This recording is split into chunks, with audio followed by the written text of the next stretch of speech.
How's it going there, guys? I'm here with the Raw review.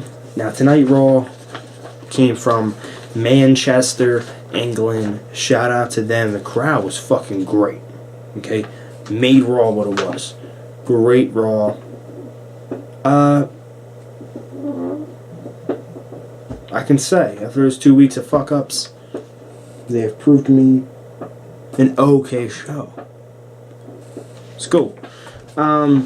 Now let's get down to this. Raw started off tonight. Triple H, Stephanie McMahon were on vacation, leaving the Brad Maddox, Vicky Guerrero, and the new director of operations, Kane, in charge of the program. You know, cool, whatever. That doesn't mean nothing to me. I still know Vince is back there pulling strings. Handicap match. The first match of the night was the handicap match. It was Cody Rhodes and Goldust versus Randy Orton. As you guys know, Cody Rhodes and Goldust came away with the win. Randy Orton tried to count himself out on purposely because he was scared. Next thing you know, Big Show comes down. So he doesn't know where to go. Big Show beats the shit out of him. Then choke slams him about maybe 10 feet off the ground onto the announce table. Just the spot, the way he landed, the way he sold the pain was great. It looked good. So thumbs up on that. One thing I want to clear, I want to say real quick. Why the fuck are they doing this? Supposed to be the WWE title match. Why are they having it so early on in the show? Now, this is what I want to say real quick before I get into the rest of this show. It doesn't matter what belt they put on Cena's waist, it will become the main belt. It'll become the main belt. You know what I'm saying? People probably say, well, Cena didn't get all this time. You know what I'm saying? I was like, you know, he really did get a lot of time, but I'm just saying, look, watch the months go down. Watch the WWE title decrease.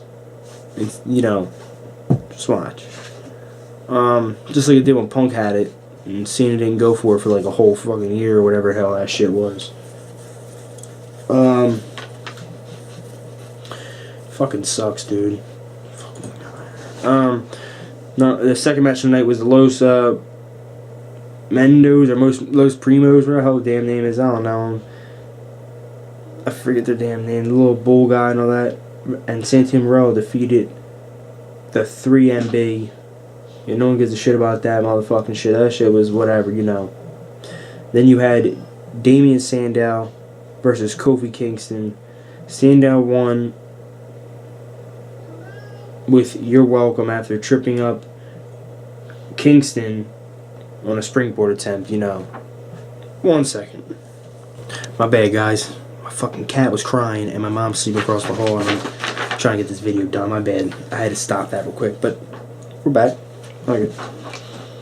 So as I said before, Sandow won with the "You're Welcome" after tripping up Kofi Kingston with a springboard attempt.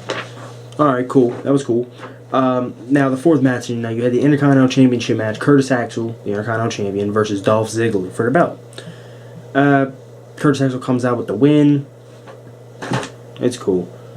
I wanted Dolph to win that match and get the belt, you know what I'm saying, but it's whatever. At this point, the fucking Intercontinental title don't mean a damn thing, in my opinion. It really don't mean shit if you have it or not, so whatever.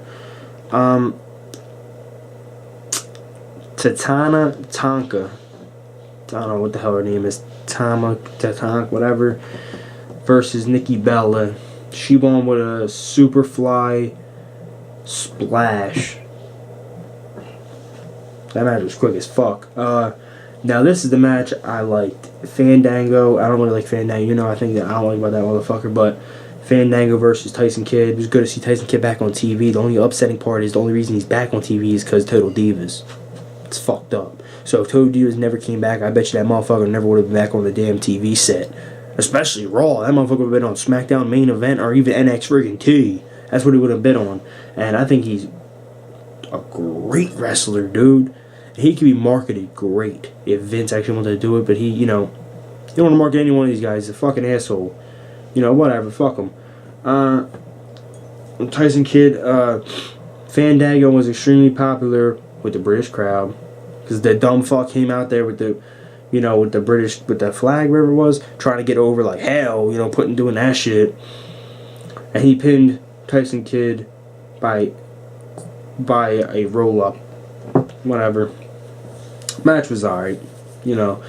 Now this match, the 7th match of the night, you had a handicap match, John Cena versus the Real Americans, Jack Swagger, Antonio Cesaro. I liked the match. I can't lie about that. The match was a good match. Antonio Cesaro looked great. Swagger, you know, whatever. As you know, Super Cena comes out, wins the belt. Not wins the belt, just wins the match, as always.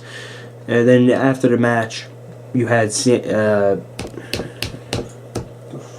Alberto Del Rio came inside the ring, started beating the shit out of Cena, put his arm inside an arm bar with a chair wrapped around it. Refs came in, broke it up, you know, all that bullshit. Then the 8th match of the night was R-Truth versus Ryback.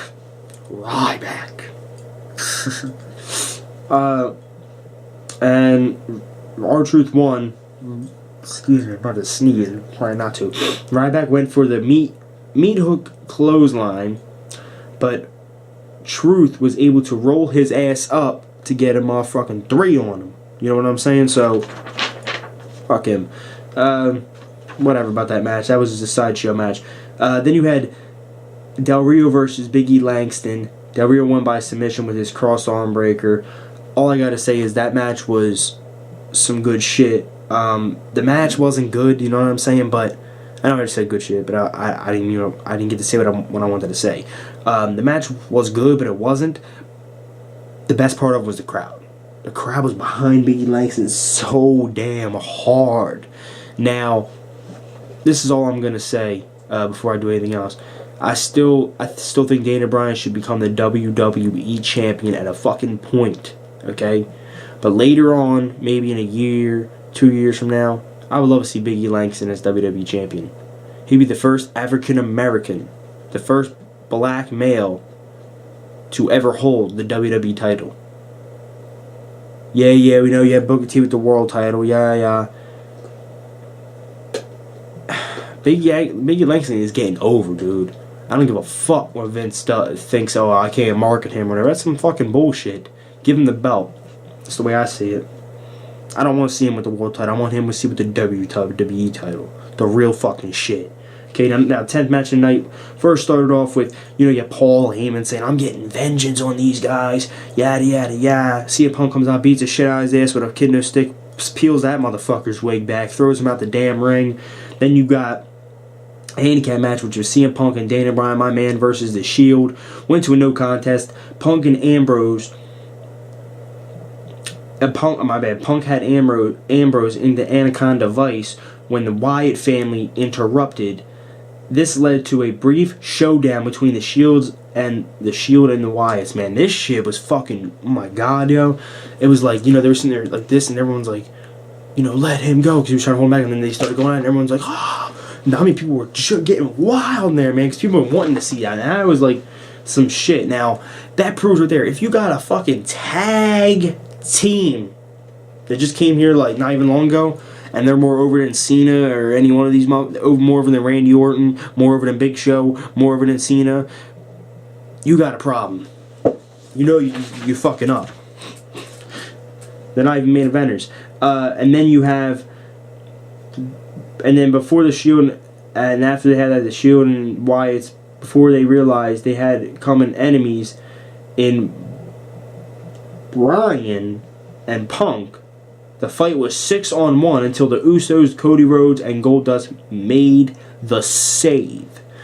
Only thing I gotta say is I know Punk and Daniel Bryan have been, going back and forth like this, that, back and forth. Punk and Daniel Bryan have been going back and forth with the Wyatts, and then here and there with the Shield, throughout their careers.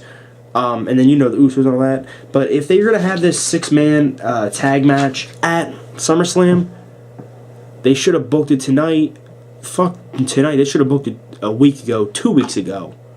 Okay? I think next week's Raw is the last one until Survivor Series. How you going to hype the fucking match up? You know what I'm saying?